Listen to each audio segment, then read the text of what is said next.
Railway budget കേരളത്തിന്റെ പ്രതീക്ഷകൾക്ക് മങ്ങൽ ഏൽപ്പിക്കുന്നതാണെന്ന് confederation of all India rail users association. റെയിൽവേക്ക് പ്രത്യേക ബഡ്ജറ്റ് പുനഃസ്ഥാപിക്കണമെന്നും ദേശീയ വർക്കിംഗ് ചെയർമാൻ സി ചാക്കുണ്ണി ആവശ്യപ്പെട്ടു. കേന്ദ്ര ധനമന്ത്രി അവതരിപ്പിച്ച പൊതു ബജറ്റിൽ റെയിൽവേക്കായി മാറ്റിവെച്ച തുക നിരാശയുളവാക്കുന്നതും കേരളത്തിന്റെ പ്രതീക്ഷകൾക്ക് മങ്ങലേൽപ്പിക്കുന്നതുമാണെന്ന് confederation of all India rail users association ദേശീയ working chairman Chevalier C Chakkunni, Kerala region convener A Sivasankaran, Malabar development council general secretary advocate M K Ayyappan എന്നിവർ അഭിപ്രായപ്പെട്ടു.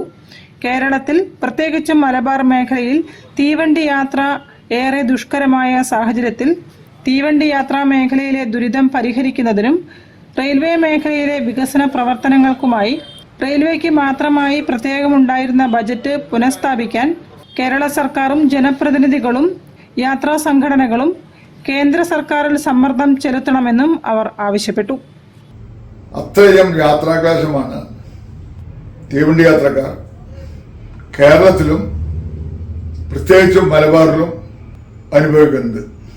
ഈ സാഹചര്യത്തിൽ കേരളം ഒറ്റക്കെട്ടായി നിന്ന് ബഡ്ജറ്റ് ചർച്ചാവേളയിലും അതിനുശേഷവും കേന്ദ്ര സർക്കാരിലും റെയിൽവേ മന്ത്രാലയത്തിലും ചോദിച്ച് സമ്മർദ്ദം ചെലുത്തി നമ്മുടെ ആവശ്യങ്ങൾ നേടിയെടുക്കണമെന്നാണ് അഭ്യർത്ഥിക്കാനുള്ളത്.